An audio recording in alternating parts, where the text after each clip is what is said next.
Wanting to keep my podcast sponsorships and advertisements free, I stayed away from such options. Instead, earlier this year, an alternative appeared. With my fiancée, we have joined a rapidly growing marketing network for a company which develops technologies and healthcare products based on traditional Chinese medicine. Instead of advertising products and services, I've decided to extend this opportunity to you. While this opportunity may not be for everyone and might still be unavailable in your country, I have no doubt that in time it could be, and therefore here we are. If you are looking for a side hustle, an alternative way of earning, and a space to grow as your own boss and manager, this program could be for you. Commission-based and fully remote, I believe it to be an opportunity for those who feel like a 9-to-5 model takes away too much of their life and isn't exactly worth their time. If you'd like to learn more, follow the link below. If your country is on the list, you're in. I look forward to working with you, and now, enjoy the show. Hello and welcome to WS Podcast. My name is Wojciech Salski, I'll be your host for today, and before we begin, may I just remind you, if you find this podcast entertaining, useful, in any way, shape or form, something that you're looking forward to, then please make sure that you hit the follow button or subscribe, depending on your platform, and that you share it with the world, that you pass it on, as they say, and it helps the podcast to grow, it helps me to reach greater audience. Ultimately, it will also help me to do it full-time rather than part-time. And I'm very excited to be here. Thank you so much for all of you who are listening, who are supporting. If you'd like to support the podcast in any other way, please follow the link below and there are options there. You can buy me a coffee or tea or whatever. Maybe suggest a book as well. We're almost halfway through yet another season. And this season in particular, as you might have noticed, is going to be focused mostly on either, kind of healthy attitudes, healthy approaches, some philosophy, as well as maybe some technological changes in the world, which might be a bit of a curveball for myself, but I hope that I'll do a good job referring to them in later episodes. But if there is anything in particular that maybe a book or an idea that you would like me to delve deeper into, or you would like to suggest that book for me, then please make sure to either comment below or send me an email. You can also find me on social media, although I am much less on them these days, so I might not respond straight away if you send me a message there. So with all that said, it's been a while. It's been a while since I've been able to prepare. I've had a wonderful time with my love post exams, and I've been thinking which episodes, which books should I delve in next. I really enjoyed the episodes that we've recently done on more of a healthy focus, the body keeps the score, and the 7 spiritual laws of success. And quite frankly, I recently realized this is yet another one of those situations where I would say that I've already done an episode on Atomic Habits by James Clear, a very practical and useful and a powerful book out there in terms of maybe, I guess, self-help in many ways. But this one in particular is very practical, which I always value, because I find that, it's all great and fun to read something that makes you feel better. But if there are not many action points to make, to take on and to start changing your life, basically reshaping your life or developing your life in a way that you would like to develop it, then I feel sometimes it just misses the point. So this one in particular is the one that again and again came up. Some of my friends told me to make an episode about it. One friend in particular who I want to just say hi to, a big shout out to Trenton, who helped us with the design of the logo and recently been on the podcast explaining the process of logo design. I'll link the episode below for you. For him, funnily enough, it was one of the greatest breakthrough books in terms of his attitude to achieving his goals and to setting up himself for success. Without maybe going into too much detail, there was a time in his life that he didn't really know what to do, and a big part of that time was spent simply playing, computer games or PlayStation, but essentially just playing around. And he was in this wonderful, blessed position to be able to do it without much trouble. But, the thing is, especially as you are young, it's probably best to try and, even with little actions each day, make your life better rather than sit in the comfort of your home playing games, because at some point you might not have that support that would allow you to do that in the first place. And it was around that time, I think, so it must have been like a year and a half or 2 years ago now, a while back, that he read Atomic Habits, and he deployed some of the ideas from the book towards making his own life a bit better. And I hope that he still agrees with what he told me last time, that this book truly changed his life in a sense of the attitude and the way he ended up essentially actually changing his life, getting a new job in the area that he found more compelling. And here we are. He designed the logo for the podcast, so I bet it was for good for him after all. So yeah, just as maybe a quick introduction, the book itself is fairly straightforward. It's an easy read, not a short one, but it's not extremely long either. It has many actionable points, as I said, which I think are the most valuable for all of you out there who are looking for maybe not easy, but a compelling and straightforward understanding of what you have to do, what steps potentially you could take to make your situation better, in whatever area of your life, right? So we've talked about the different on the episode with Connor, which I'll also link below because that's very, very relevant. Let me just do this as well, write it down for you. So in the episode with Connor recently, we've discussed the wheel of life, right? So this sort of a diagram, I guess. A circle-like diagram that you could use to decide how satisfied you are with the different areas of your life. So usually for myself, I do the spirituality, relationships, whatever that means to you, career, personal development, financial, and health. So these 6 for me are what I rate myself on every month. And then by the end of the year, I also review the year by, I've been doing this for a couple of years now, to keep track, this is not to say that you should do it as stringently as I do, but if that's something that resonates with you, then I would encourage you to do so.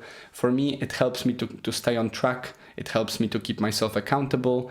And ultimately, I don't want to feel that I've wasted opportunities that I've set up for myself, essentially.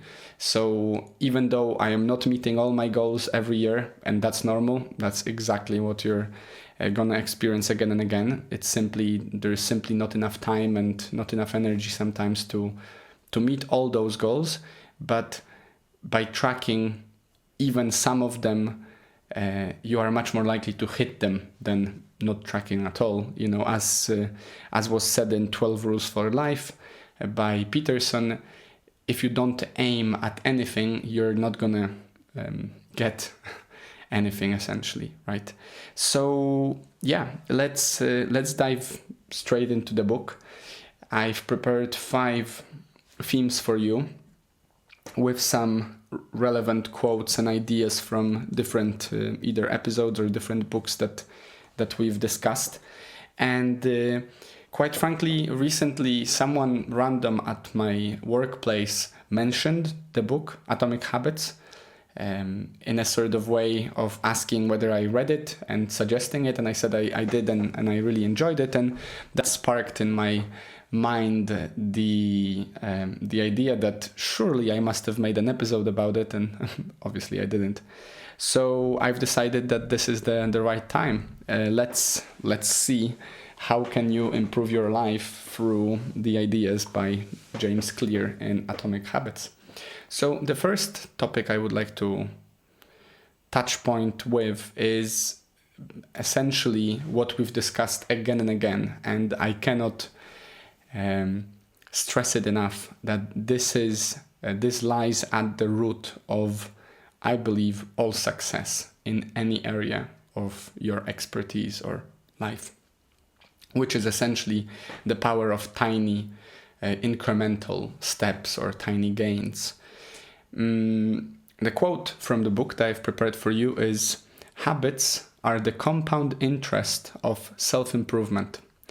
So before we dive into the word habit, what does it mean to define it, and maybe then the habit cycle, on this point, the idea is that if you remember compound interest, I don't remember which episode it was in, but we've discussed compounding effect, which is essentially this effect that if you contribute towards something, let's say that you're putting bricks one over another,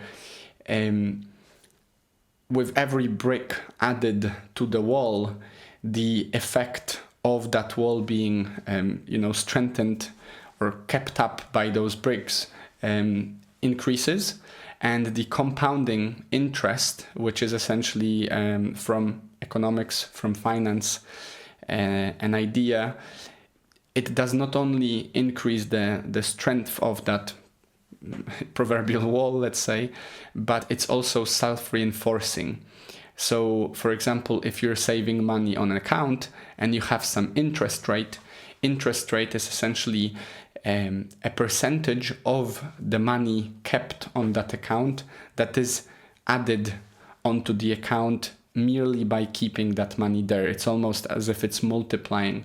Of course, it might be a bad example if you have a current checking account and essentially your account has no interest whatsoever, or maybe the interest is so low you cannot see it really. But the idea to apply it to your life, to your habits, is what I like to always mention. This quote, I don't know from who, that consistency beats talent every day. Showing up, as I think Woody Allen once said, or at least he was said to say so, was showing up is 80% of success. So essentially, with whatever you want to do, the more you do it, the better you become at it. And in the quote from James Clear here, habits are the compound interest of self-improvement. It is because as you develop positive habits, which end up being positive loops, as self-reinforcing feedback loops, you are compounding the interest on your growth and self-development. Another way maybe to explain it is, it may be a drastic one, but I know how popular the episode about Easy Way to Quit Smoking by Alan Carr, a wonderful book that truly helped me quit smoking. I know how popular it is among my listeners, so let me give you an example from that point. one cigarette is unlikely to, one cigarette is unlikely to cause you cancer. But with every next cigarette you take, you are compounding the interest on the potential that it will cause you, lung cancer in the long term. It might not be a nice thing to hear, but those are the realities of life. It's the same way the other way around. With every healthy meal you eat or every gym workout you do, you will become stronger, and those earnings, returns on your investment of time and attention will reap benefits over time and compound over time.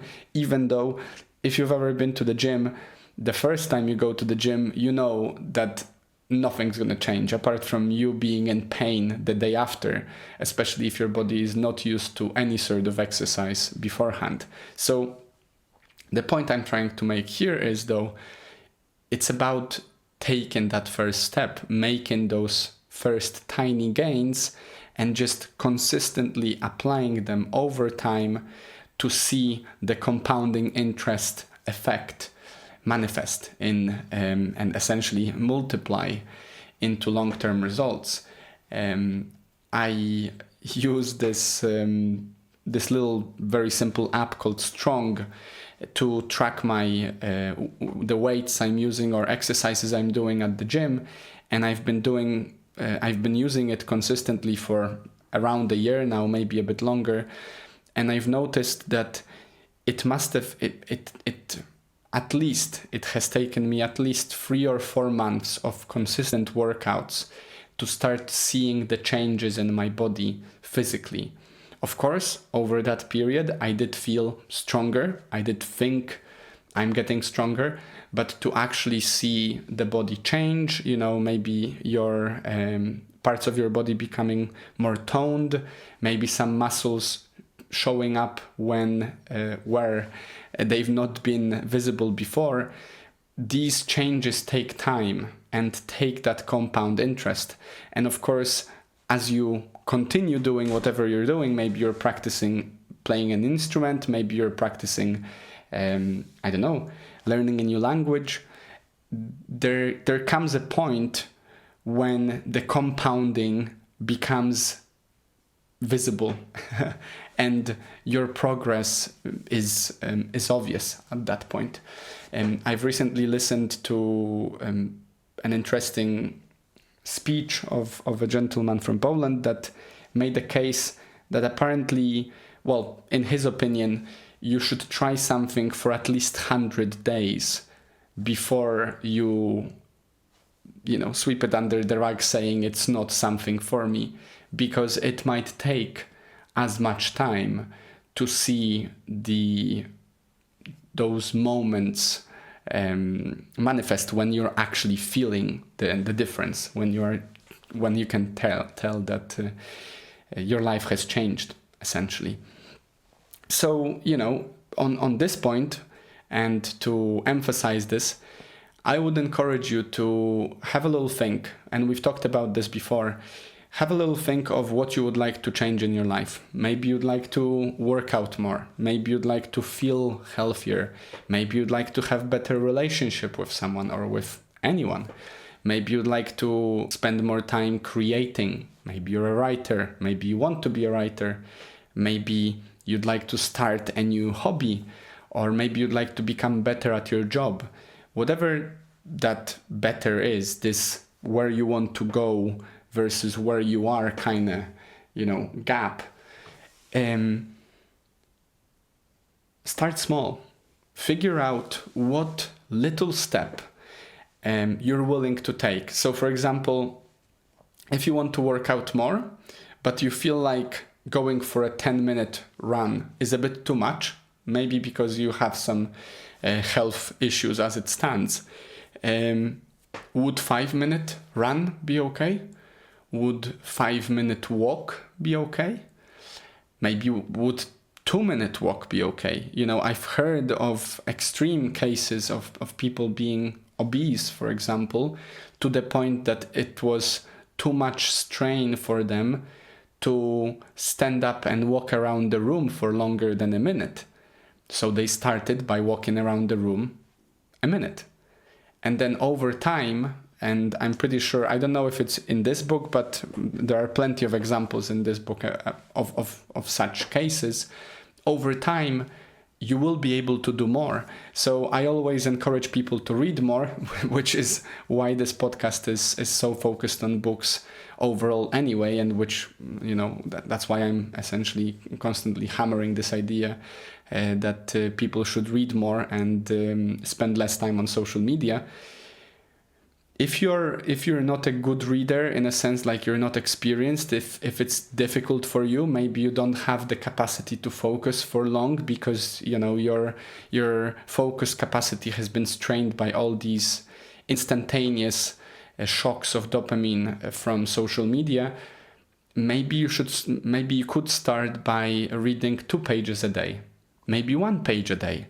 I know it sounds crazy, but maybe 1 word a day. You can go as small as you want. For myself, many years ago, I think 6 or 7 years ago now, when I started reading seriously, I dedicated myself first to reading around 5 pages a day. And then I've set up myself a goal of reading 10 minutes a day. I didn't know how many pages that's going to be, but over time I noticed that I can do 10 pages a day within those 10 minutes, which was quite good. So my appetite grew with progress. So of course I ended up reading more. And by now, I don't think I go many days without reading, 50 pages. And I don't think it actually takes me that much time to do so. Of course, I listen to books nowadays as well, which is helpful, especially if you don't want to read, maybe because of your eyesight and so forth. But the point is here, choose something that you want to change in your life and apply this power of tiny gains and essentially be consistent, stay consistent, do it every day or every other day. Ideally, schedule the time for it. And you will see results. I promise you that. I can guarantee it. It's just difficult to start and difficult to continue because there are so many attractive things seemingly out there to distract you. So the second point, which is more of a paradigm or a mindset shift, relates to the identity, your identity over your goals. So the quote here is, "The most effective way to change your habits is to focus not on what you want to achieve, but on who you wish to become." I remember Jim Rohn's quote that don't think of what you will have becoming the person you're going to become. Think of the benefit of becoming the person you're going to become when you have those things. Because, or something like that, it was paraphrased, I bet. The point is here, and this is a huge part of the book as well. If you focus on goals, on some identifiable material aspects, maybe you run a marathon, so you finished a marathon, or maybe you've painted a picture, or made a movie, whatever, read a book. If your focus is on ending action, of finishing that action, then there are 2 risks that you're taking. First of all, that you will actually be much less satisfied with the finish line than you thought. And I'm talking about this from experience. I found that, for example, both of these books, as exhilarating it was to write them and to go through the process of self-publishing and figuring out how to get the documents and where can I put them up and how to advertise them and so forth. The moment they were published, I felt quite deflated. It was the same with many competitions and challenges I've given myself over the years. It seems to me that if we focus only on the outcome rather than the process, we take away from the process and the becoming to achieve that outcome, and then we feel deflated when the outcome arrives because we thought it's going to be much better than it is, because essentially we enjoyed the journey, not the destination, or we enjoyed the journey more than the destination. So that's risk number one. Second risk of identifying with that goal rather than identifying with who you will become is what James Clear is talking about, which is, will it change your habits? Will it change you? Because if your goal is to lose weight, let's say that you decided that you want to lose 10 kilograms by the end of the year. If you lose those 10 kilograms by the end of the year, you will be more likely to fall back into bad habits and essentially yo-yo yourself back into those 10 kilograms on your body again, rather than if your goal was to be a healthy, lean person. Because one of it becomes an identity, and so you identify with someone who is athletic, lean, healthy, rather, for example, in the case of I want to lose 10 kilograms, you identify with a person who wants to lose 10 kilograms. So you see the trap here you're setting up for yourself. If your identity is entangled with the end goal and the end goal is achieved, but your identity was established on that goal being achieved, it is much more likely that you will fall back into the process of achieving that goal again, which essentially means your subconscious and your habits will end up dragging you back into being, unhealthy and unfit, because that way you can identify with a person who wants to lose 10 kilograms, right? So, and this part is very big from Tony Robbins, a motivational speaker and a coach, performance coach. We've discussed Tony Robbins before on the podcast, and we'll definitely have another episode on one of his books before the end of, I don't know if this series, but definitely one of them. He has this idea of raising your standards, and this applies to anything, right? If, for example, if you want to become a healthier person physically, you should raise your standards, meaning it's not about losing 10 kilograms, it's about becoming shredded and muscular and healthy, whatever that is for you. Tony always points out that if you raise your standards and you have a vision for your future, your identity, you will personalize, and your identity will become someone who's striving for it, and so you will achieve it with steps and effort. It's very different than if you have just a goal, and this is I guess the greatest challenge people have, maybe because they don't understand this concept.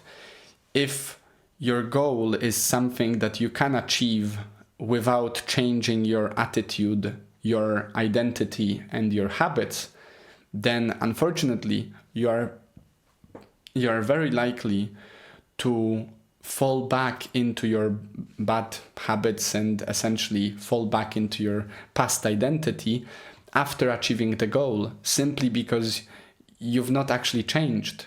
You just changed the circumstances for that particular moment. It always makes me think about this idea when people say, "Oh, the summer is coming. The summer is coming, so I need to get that summer body. I want to get that summer body for the upcoming, whatever trip, holiday and stuff." And I always wonder, because first of all, okay, maybe it is possible to get that summer body within the next year by following a consistent workout routine, healthy food regimen, and so forth.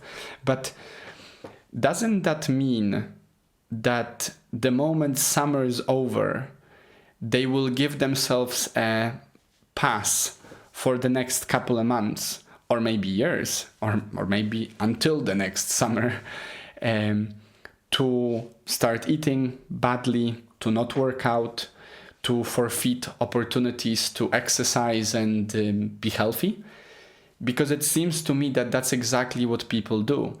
Every year I hear a bunch of my friends telling me that they're going onto a diet, or they're starting a gym, or they are preparing for that summer body.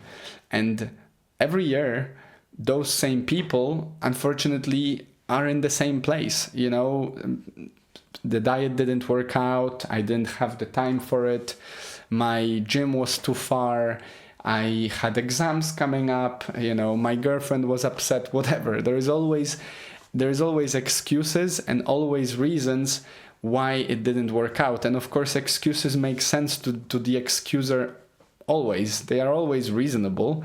The problem is, though, and I guess this is the point from James Clear's book, that because those people do not identify with someone who works out, they don't identify with someone who has a strong, healthy, shredded body, they only want a certain goal for a certain period of time, that's what they get. And then they fall back into, you know, whatever.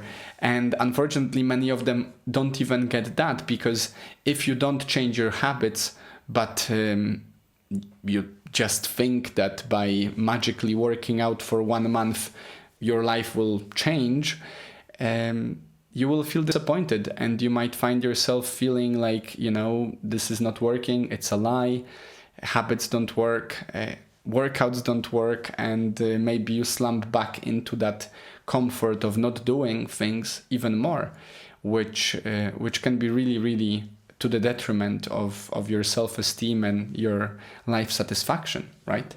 So on this point, raise your standards and identify yourself. Become the kind of person, or identify yourself with the kind of person that does those things, that has those things, that is as whatever you know. If you want to be loved by more people, become more loving. That's my point, I guess. You know, if you want to be healthy, be healthy.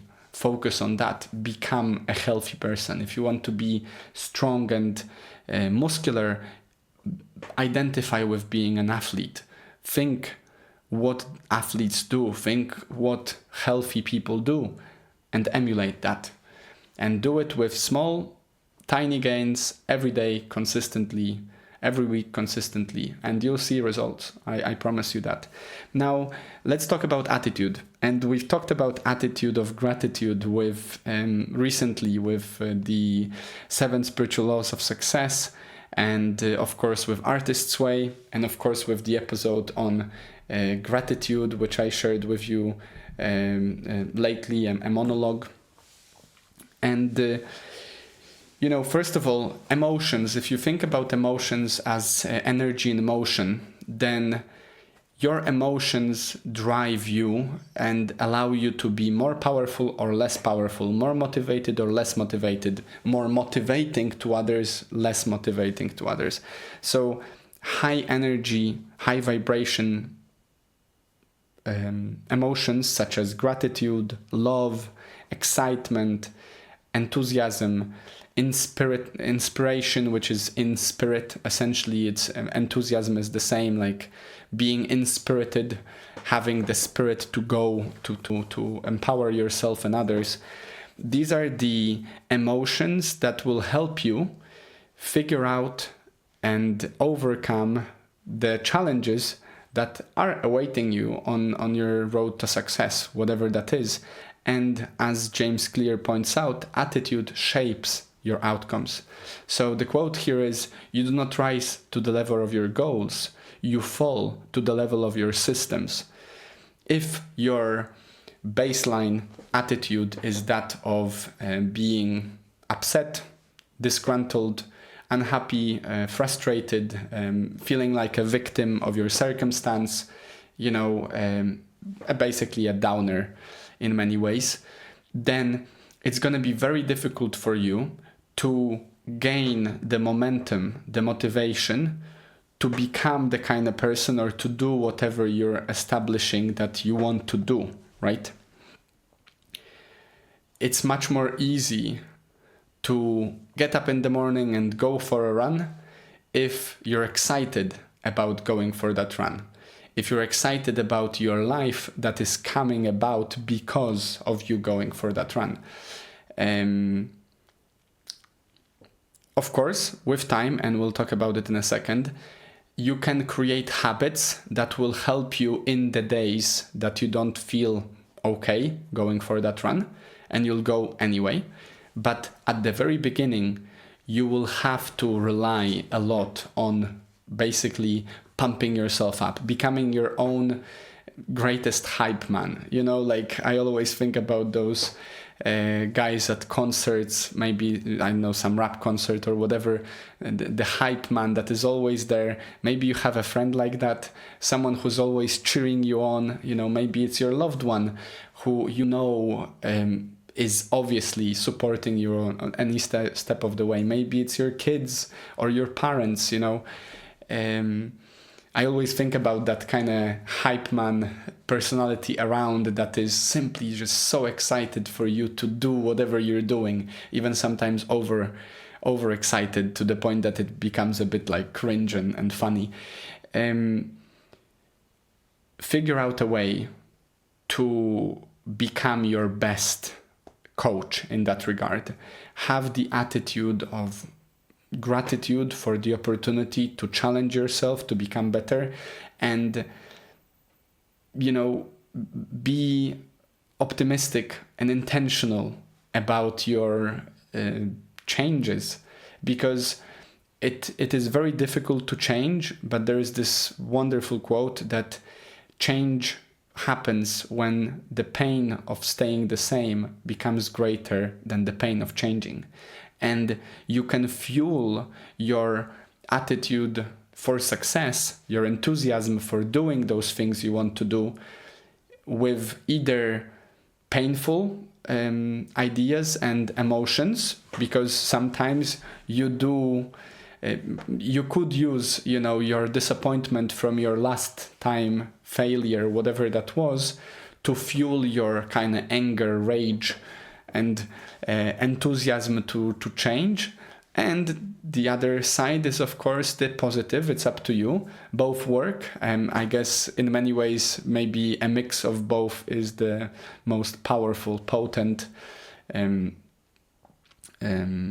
attitude builder. But feeling grateful for the opportunity to do it, feeling excited about the outcomes, feeling motivated to do it because of the thrill it's gonna get you, really embodying this idea that for example, from my experience with the podcast, what I've noticed is I genuinely enjoy it. There are in the moments when I'm recording, even though sometimes I mix my words up and I get a bit frazzled, or maybe I'm having a more difficult day and so the recording becomes a bit less enthusiastic or whatever, I find that in the actual moment of recording, the same as in the actual moment of having a deep discussion with someone, either on the podcast, on the show, or out there in my life, or when I'm reading, I genuinely enjoy myself. It's just something that fills me up. And if I can, when I'm having a rough day and I really don't want to sit down and record, and I'm trying to find excuses not to do it, that's when my attitude of recognizing that I'm going to have fun, it's going to be exciting, it's going to be something valuable, I'm going to have a chance to articulate myself in a way that helps me put into, a certain meaningful way ideas that I've learned from that book, therefore cementing these ideas for myself even further, that excitement will help me to open the door to my little cupboard, take out all what I need, set up this recording studio once again, sit down, take a deep breath in, take a deep breath out, and record. And then suddenly I'm great, So it's the same as going to the gym. Sometimes I really don't want to go to the gym, and I simply put on my shoes, take my bag, take my bottle, and move. And the moment I'm out of the house and I'm calling my fiancée, I'm a bit upset about it. I'm like, I really can't be bothered, I hate this moment. But she always reminds me, and I try to remind myself when she's not around, that, you're going to love the excitement and the feeling of it when you're there. You will, because you do it out of pleasure. And then I go, I work out, and I come out feeling ecstatic, and so it's very much so. On this point, James Clear says you fall to the level of your systems. You need to set up yourself for success by setting up a system of both your attitude and habits, of which in a moment, that will allow you to go through, to actually push through those difficult moments and do it. And put excuses into a box and throw them out the window, honestly. Excuses are for those that fail to deliver, essentially. And I don't want you to be one of those. Whatever your goals are, whatever your ideas, whatever your dreams are, you can make them happen, but it will take time, dedication, and consistent effort. And for that, you will need attitude that is supporting you rather than dragging you down, And a big part of it, which Jordan Peterson talks about again and again, is maybe you just don't like it, just because I'm saying go to the gym, maybe the gym is not for you. If it's not for you, then your attitude will not be excited and ecstatic. You will not enjoy yourself while you're there. And you will grow resentment towards yourself. You will find excuses more and more, and you will fail to do it. So maybe find an alternative. I bet there are so many sports out there. I bet there is a sport that fits your fancy. And the moment you find that, stick to it and use that as the way to become healthy, satisfied, connected, and, essentially get you what you want out of that habit or activity or whatever you're striving for. Now, let's talk about the habit cycle a little bit. I will put in the links below the episode to my second episode of the show, I think, which was a habit. And I remember a big part of starting this show was to recognize how habits and consistency plays a role in our success in whatever shape or form. It was the main point of our conversation with Connor about our habits created during COVID. Check that episode out. It's incredible. So I'll put the link below. Please forgive the quality of the early recordings. And of course, we've discussed Joe Dispenza's amazing book, Breaking the Habit of Being Yourself. So I'll put the link below as well. It's very, very relevant to this part of the show. Now, the habit cycle essentially comes down to 4 points. There is a cue or a stimuli. There is a craving for whatever, maybe you want because of that stimuli. There is a response, potentially an action that you take, and there is a reward. And the quote here is, every habit follows the same pattern: cue, craving, response, and reward. And now, essentially, it becomes like a loop, right? So maybe let's give one positive habit, one negative habit. Let's start with the positive one.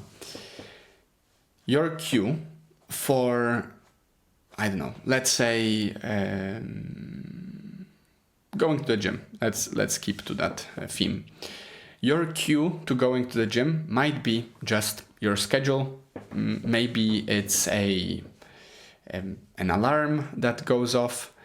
Maybe there is a photo you see of someone online with a really nice, I don't know, amazing body, and you would like to be like them. So whatever that is, the cue is like the first stimulus, the first wire going off in your brain, letting you know that this is something you should pay attention to, and you recognize it as, okay, it's about the workout.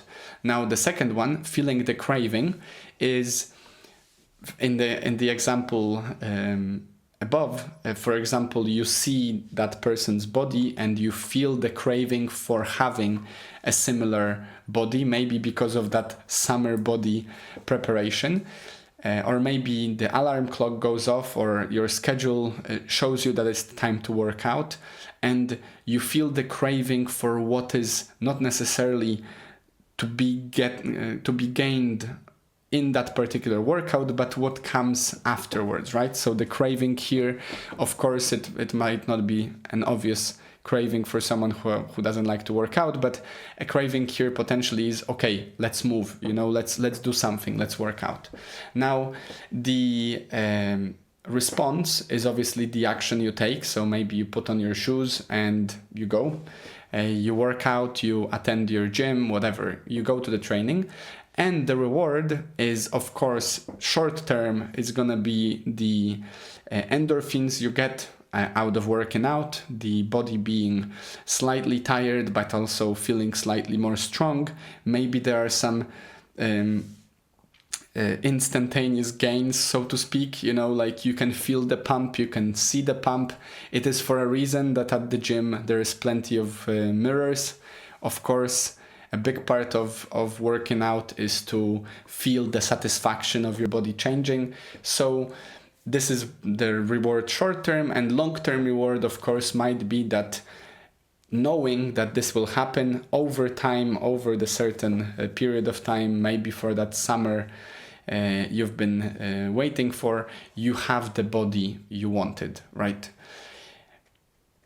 So this is an example. Now the negative example, much easier really to describe, is the addiction of cigarette smoking.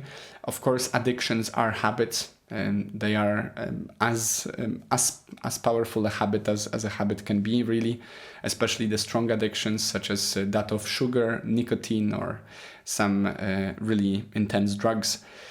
So the cue, for example, for cigarette smokers could be that you see someone smoking a cigarette. Maybe there's a smell nearby.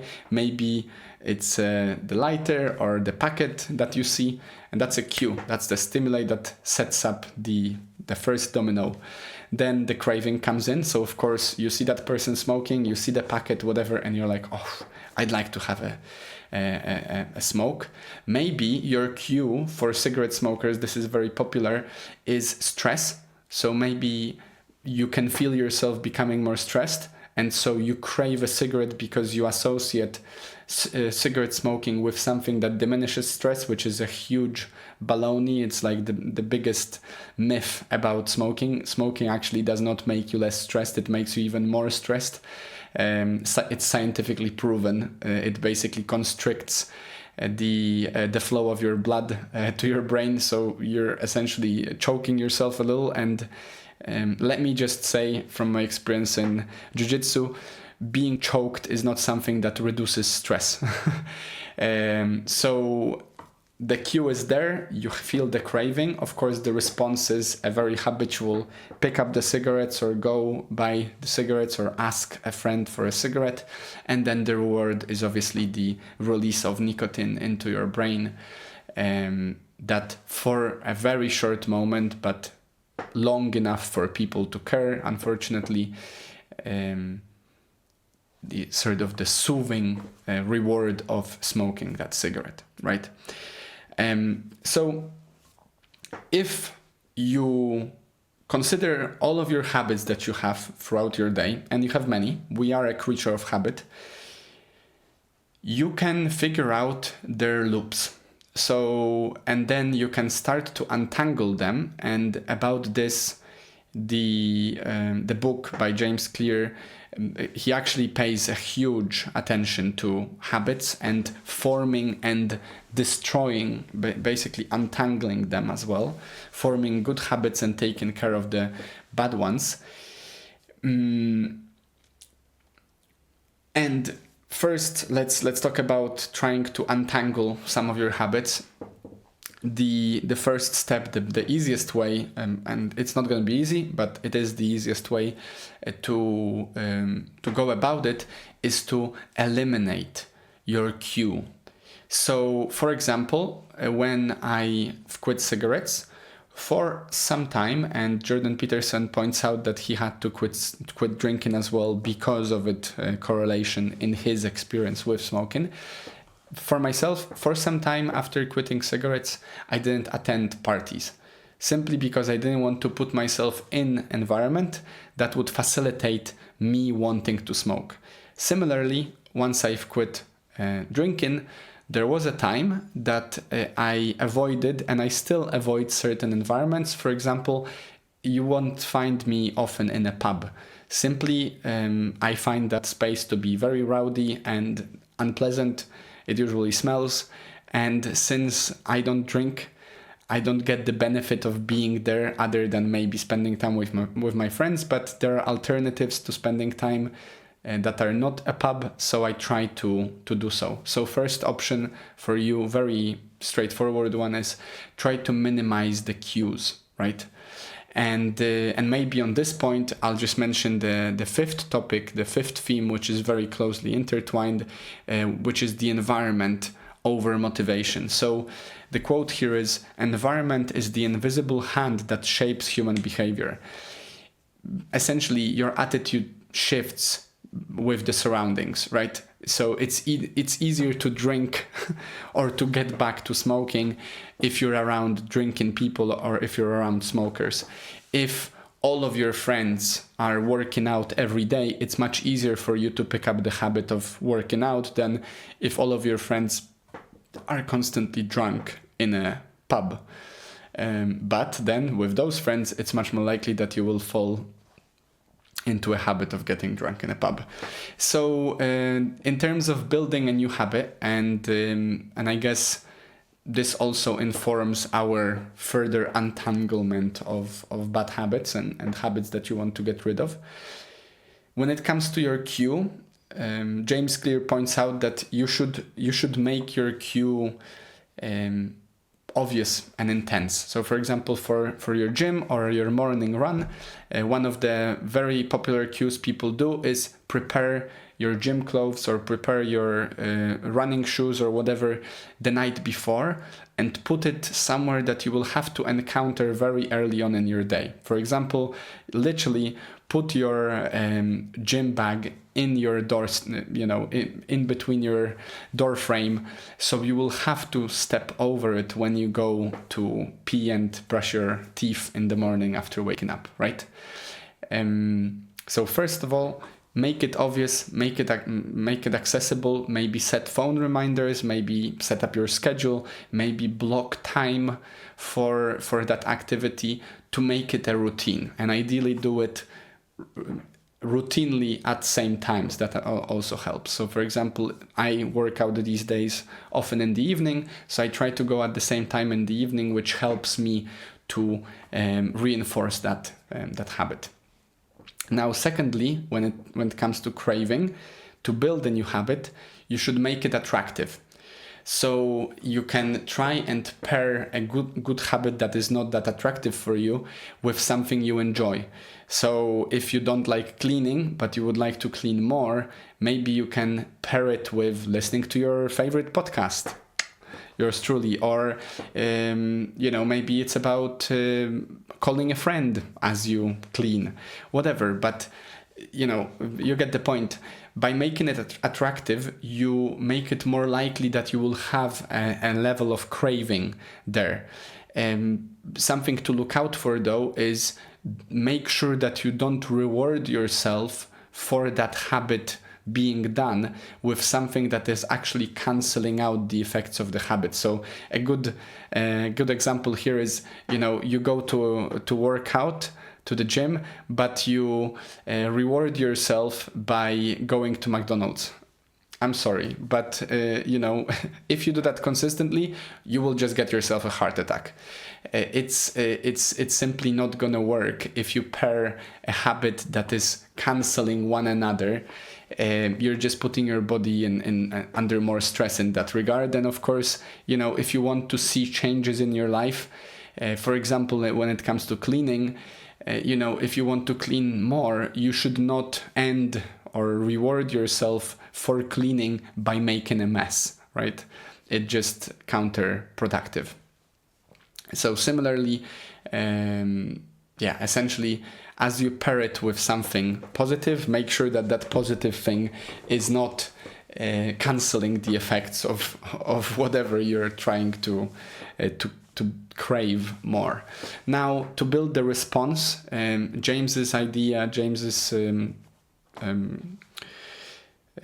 advice here is to make it easy, to reduce friction. So as we talked earlier, maybe start small, maybe start doing 2 push-ups a day instead of going for the whole 100 or 10 or 20.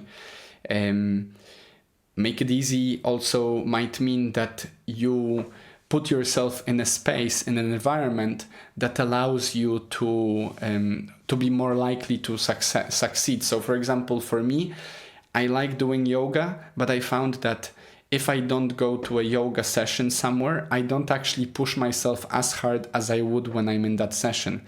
Similarly with jiu-jitsu, I could train jiu-jitsu at home. It would be a bit futile considering you need a partner. But because of my preference to be training with others, and especially to be in the wonderful environment that I'm in when I'm training at low tide, I try to make it easier for myself by getting there to enjoy that time with my friends. And then the reward should be make it satisfying. So maybe that means actually getting yourself a reward of some sort. Maybe you track your progress. If you're like me and you like to tick boxes, you like to achieve new goals, or sort of highlighting that you've managed to do what you said you would, then track your progress, to see also, to track when the results become correlated with your progress. Maybe celebrate your wins. You could do, for example, that, I don't know, by reading every day for 10 minutes, after 3 months non-stop, you give yourself a reward and you go to the cinema with your loved one or whatever. You know what I mean? Essentially, you're trying to create the habit for yourself, and you're trying to trick yourself to create those cues, cravings, response, and reward patterns that will support you rather than put you in a bad place. And of course, all of these points can be untangled, right? So, for example, if you want to get rid of your bad habit of smoking, get rid of the cue. So obviously stop attending smokers meetings. Don't go out on your break to smoke. Maybe eat a carrot instead, or whatever, drink a coffee. Fight with your craving. Of course, there are options there.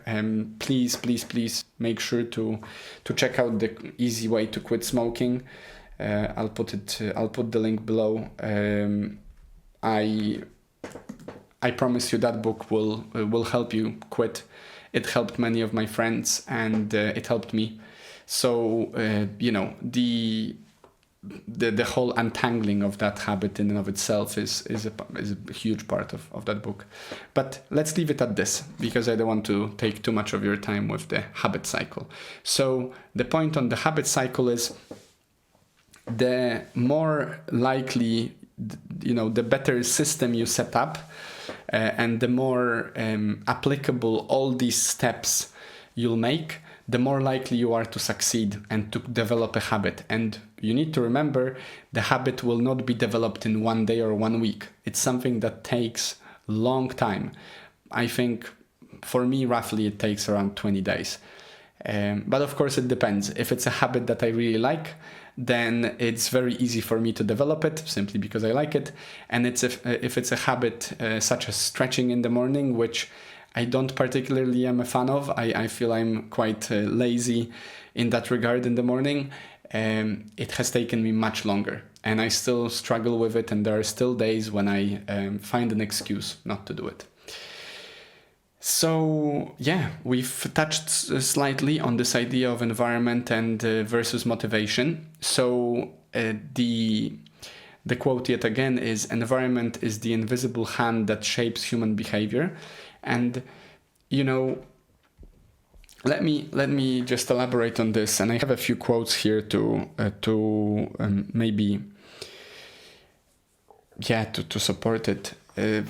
First of all, remember that your environment is everything, including the people around you, things around you, places you go to, activities you do, attitudes you have, everything. Your environment is everything around you at all time. So there is a quote that says, show me 5 people you spend most of your time with and I'll show you your future. We truly impact one another. My interactions with my friends, with my colleagues, with my loved one will over time impact how I am, how I live. Apparently, partners for life, people that get married and stay married for many years, end up smiling the same way, which sounds crazy, but apparently it's true. Check it out. So we are constantly impacted by other people, by the circumstance we're in, and so forth. So oftentimes, for you to be able to make meaningful changes, you will also have to take into account the type of people, the type of places, the type of activities, and the kind of attitudes you have that might be hindering it. If you're trying to quit smoking, it might be a good moment to start spending less time with your smokers' friends, as I said, on the break outside of your office, or at uni, outside library. If you try to work out more and none of your close friends ever works out, maybe it's time to find yourself someone that you could share the passion for working out with. It plays such a crucial role in your development. Like, for example, I discussed it with Nathan on the episode about jiu-jitsu and other things, that having a partner at the training that truly wants to be there and truly wants to see you succeed is half the battle in your progress, because they will point to you the mistakes that you might not be noticing. And in the similar manner, if you have someone around you that is very negative, that doesn't want you to change, because maybe you changing would put them in a position that they feel uncomfortable with, because that is kind of like a mirror you put up to them, saying like, oh, this is how I am, this is how you are, then people might not like it. So be wary, be aware of your environment and how it impacts your potential for change, right? And, an often mentioned example on these things is, for example, the idea that if you want to eat more healthily, make sure that in your room, in the living room or in your kitchen, in your house, there are no sweets lying around, and instead maybe introduce apples or some fruits or vegetables, even something healthier, right? If you put it in a prominent space, you're much more likely to crave it and therefore to eat it and therefore to make it a habit. A good example in terms of playing an instrument is like, if you want to play the guitar more, you should put it in your living room where you will see it every day. And this is a big part. I've discussed it with my loved one at some point. Notice how majority of people, potentially yourself included, have their sofa in the living room facing the TV. And think, how is that impacting your likelihood of doing something on that sofa? Like, it's basically obvious that the moment you sit down on that sofa and you have the big TV screen in front of you, you're likely to think, therefore have the cue to crave to watch TV. That is a habit. And not a great one, like, as much as we all like a little bit of TV here and there, I think that's one of the most prominent, apart from our phones, of course, and social media, most prominent way of wasting your life. And so maybe one thing you could do, and we actually did that back in my family home when I was a teenager, when my brother was born and started watching his little cartoons, and we didn't really want to be watching the cartoons all together all the time.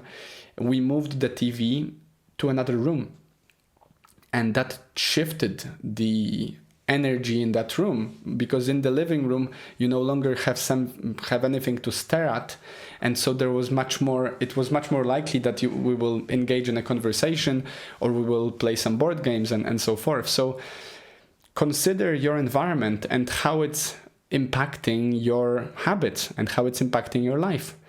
If you feel that there are some deficiencies in your life, in the way you lead your life, then try to figure out a way to make your life easier through your environment, through your attitude, and through your habits, essentially. And then over time, you'll reap the benefits of small steps, consistent effort, and compound interest effect of all these activities. Two final quotes I want to share with you, which just popped into my head as I was preparing the podcast, and I find them so insightful and also quite beautiful. One is from a song to which I will be dancing soon at my wedding, which for whatever reason it just struck me as a beautiful little sentence. Make your mundane a masterpiece. I feel like there is an art to living well, and that art of living well is something that is up to each and every one of us at all times, and no one can tell you how to live. People can suggest some options, you can listen to them, you can maybe take some of those options for you as valuable, but ultimately it's up to you. And I would encourage you to make your mundane a masterpiece.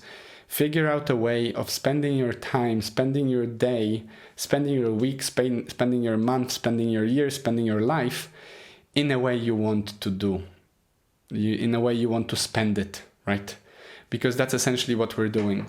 We're spending our time, and time is limited.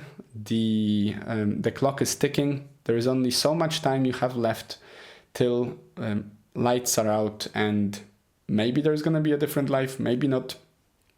It's quite irrelevant for this one. So I would just really, really encourage you, make your mundane a masterpiece, and use the tools that James Clear is suggesting in his book, Atomic Habits, to make it so. And the second quote, I think quite empowering for all of us, comes from Whitehead, which says, "There is a tendency of men to mistake the limits of their vision for limits of reality." Just because you are somewhere right now at a certain stage in life, maybe you're living in a certain place, maybe you have only so much in your account, maybe you don't have a loved one or whatever, what you see around you is not all reality. It's just part of that reality, but it is all within your power to create the reality around you you want through attitude, consistent effort, changing yourself, and basically becoming an attractive person. You will attract the kind of life you want to live. You're every day, as Brené Brown says, making a vote for the kind of person you wish to become through your actions. Every action is that vote. So maybe, like my friend Trenton, read Atomic Habits, use tools within that book, and apply them consistently. And I hope that in the next 3, 5, 10, 27 months, you'll see the results you're striving for, and you will become the kind of person that attracts the kind of life you want to attract by becoming an attractive person, essentially. So, yeah, I guess that's it. It was a bit longer episode than I anticipated, but I feel very, very excited about these ideas. I strongly resonate with them, and they truly make and keep making me and made me the kind of person I am right now. And I think they're very, very powerful. Honestly, compound interest by far, I think, is the biggest, most useful power you can use to your advantage over time. So yeah, if you haven't yet, please follow, subscribe, make sure to be a part of this channel. It helps the podcast to grow. It's that little tiny step that takes the show one step closer to becoming a worldwide available sensation, I guess. And yeah, if you'd like to support the podcast any other way, I hope you've had a great time. My invitation for you for this week, since we've had so many, is I'll start small. Choose one habit you want to develop and go at it with all that we've discussed. Other than that, have a wonderful, wonderful week. Stay happy, stay healthy, and I'll see you next time.